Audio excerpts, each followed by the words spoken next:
मूर्ति बुरी नहीं, मूर्ति की पूजा गलत है। पत्थर ही तो है, इसमें क्या भगवान मिलेगा, क्यों नहीं मिलेगा। हम जिसकी पूजा करते थे वो पूजा नहीं करनी थी। वो कबीर परमात्मा जी मूर्ति के विरोधी नहीं थे, मूर्ति पूजा के विरोधी थे। हमारी सनातनी परंपरा ऐसी कहती है कि ये जो मूर्ति पूजा है ये तभी से शुरू हुई कि जब प्रहलाद को पत्थर में भगवान मिल सकते तो हमको क्यों नहीं मिल सकते। इसलिए मंदिरों में, घरों में पत्थर की मूर्तियां आने लगी। कुछ लोग तर्क करते, अरे ये तो पत्थर ही तो है, इसमें क्या भगवान मिलेगा, क्यों नहीं मिलेगा। विश्वास हो तो ठाकुर कहीं से प्रकट हो सकते हैं। आपको विश्वास मूर्ति में होना चाहिए। परमात्मा ने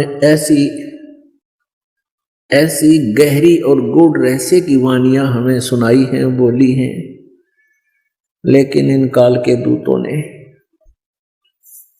परमात्मा तक हमें नहीं पहुंचने दिया। नकली संतों, ऋषियों, महर्षियों ने। इसलिए परमेश्वर ने स्वयं आना पड़ता है।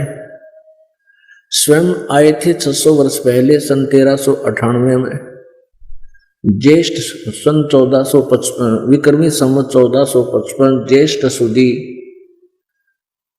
पूर्णमासी को, यानी जेठ उतरते की पूर्णमासी को सुबह सुबह परमात्मा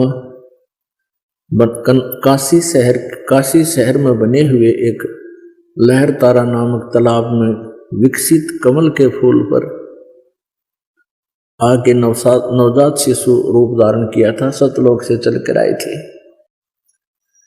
एक नीरू नीमा नाम के जुलाहा पति पत्नी स्नान करने के लिए सरोवर में गए थे। सुबह सुबह बच्चे को ले आए थे अपने घर पे।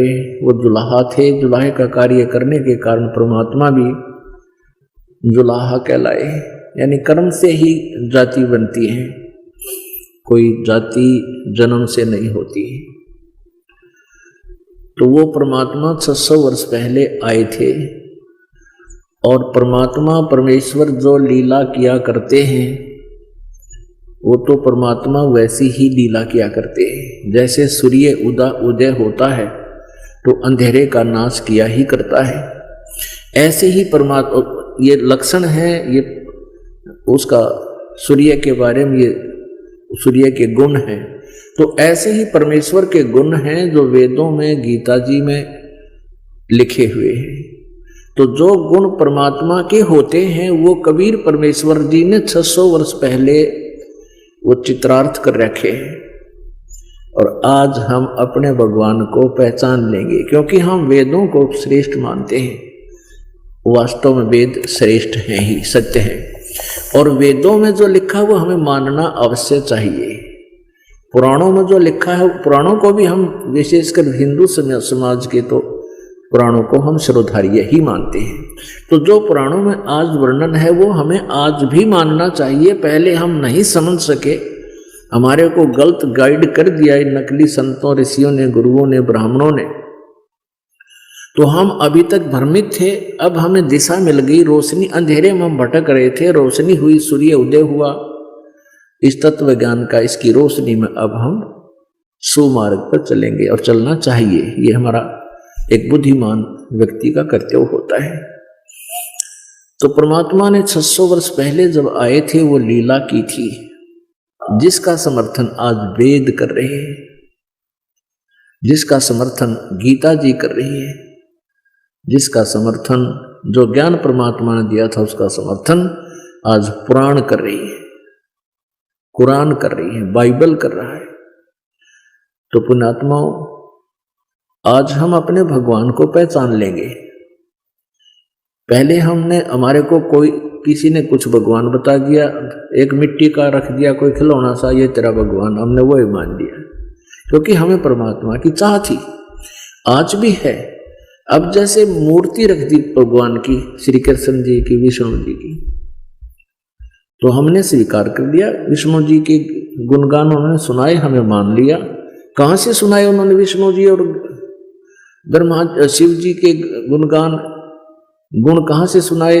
विष्णु पुराण से विष्णु जी के, शिव पुराण से शिव जी के।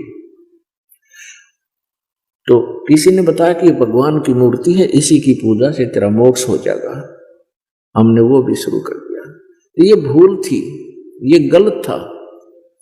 मूर्ति बुरी नहीं, मूर्ति की पूजा गलत है। मूर्ति का होना अनिवार्य है। मूर्ति से हमें प्रेरणा मिलती है। जैसे हम किसी सूरवीर की मूर्ति देखते हैं, चित्र देखते हैं, और उनके गुणों से हम परिचित होते ही हैं, तो गुणों से परिचित होने से उसकी मूर्ति देखते ही हमारे अंदर भी वैसा ही भाव बन जाता है। जैसे हम सेब की मूर्ति देखते हैं, आम का चित्र देखते हैं, आम की मूर्ति देखते हैं, तो हमारे अंदर उसके गुणों का ज्ञान होते ही उसको पाने की भी इच्छा बढ़ जाती है। तो ऐसे ही जो मूर्ति भगवान की, विष्णु जी की, शिव जी की, कृष्ण जी की, राम जी की, हमारे को हम जिसकी पूजा करते थे वो पूजा नहीं करनी थी। उसकी पूजा से हमें कोई लाभ नहीं होना था मूर्ति की। हमने उस मूर्ति वाले भगवान को पाना है। उस मूर्ति वाले भगवान को पाने से हमें उसके गुणों का, उन गुणों का गुण प्राप्त होंगे, उससे लाभ प्राप्त होगा। जैसे आम की मूर्ति है, सेब की मूर्ति है, हमने उस मूर्ति की पूजा से कोई लाभ नहीं होगा। वो तो इतना ज्ञान करा देगी कि ये सेब है, ये आम है, ये मीठा होता है, इसके ये गुण है। अब मूर्ति वाले सेब को ढूंढना पड़ेगा, ओरिजिनल को, तब हमारा पेट भरेगा।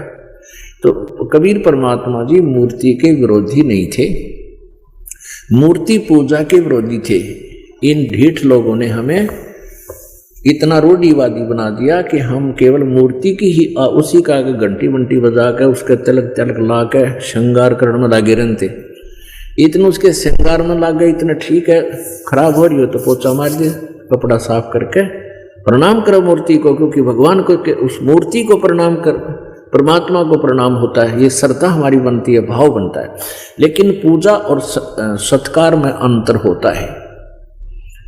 पूजा और सत्कार में बहुत अंतर होता है। तो ऐसे हमने पूजा नहीं करनी, सत्कार करने से हमारे अंदर विनम्रता बनी रहेगी। भगवान सामने दिखाई दे जैसे मूर्ति है और सामने भगवान ही आ जाए तो हमारा वैसे ही भाव रहे जैसे मूर्ति नहीं, ये परमात्मा आखड़े हुए। लेकिन लाभ मिलेगा भगवान से ही। वो मिलेगा कैसे परमात्मा? उसके पाने की वे ऑफ वर्शिप गीता जी में बहुत अच्छी वर्णित है। जैसे गीता जी अध्याय नंबर 8 के श्लोक नंबर 13 में कहा, गीता ज्ञान दाता ब्रह्म कहता है मेरी पूजा करनी है, मेरा केवल एक ओम मंत्र है, बस, नथिंग एल्स। और 8वें अध्याय के 3 श्लोक में जिस परम अक्षर ब्रह्म के बारे में बताया है उसकी पूजा करनी है, तो 17वें अध्याय के 23वें श्लोक में कहा कि ओम तत्सत इति निर्देश है ब्रह्म त्रिविध समर्थ है। उस परमात्मा के यानी परम अक्षर ब्रह्म के पाने का ओम तो सीधा ही क्लियर है, स्पष्ट है, और तत् और सत ये दोनों सांकेतिक गुप्त हैं। ये दास बताएगा, वास्तविक ये कोड वर्ड है। तो ओम और तत् ये 2 अक्षर मिलकर के सतनाम बन जाता है। ये सतनाम कोई जाप करने का नहीं है। और ये ओम ब्रह्म का जाप है, ये तत् सांकेतिक जो दास बताता है, जिसको सतनाम प्राप्त है उनको पता है। ये परब्रह्म का जाप है, यानी अक्षर पुरुष का जाप है। और सत ये परम अक्षर ब्रह्म का जाप है, यानी ये गुप्त है, ये कोडल वर्ड है, ये दास बताएगा। हमने उस परमात्मा को पाना है, मूर्ति से कोई लाभ नहीं होगा। हमने उस परमात्मा को पाना है जिसकी हम खोज कर रहे हैं, जिससे हमें पूर्ण लाभ होगा। अब गीता ज्ञान दाता कहता है कि तू सर्वभाव से उस परमेश्वर की शरण में जा जिसकी कृपा से तू परम शांति और शाश्वत स्थान यानी सतलोक को प्राप्त होगा। हमारे को इन लोगों ने इतना भ्रमित कर दिया कि हमने किसी ने कुछ भी बता दिया, उसी को गॉड मान लिया और हम वहीं पर अपना जीवन बर्बाद करके चले गए।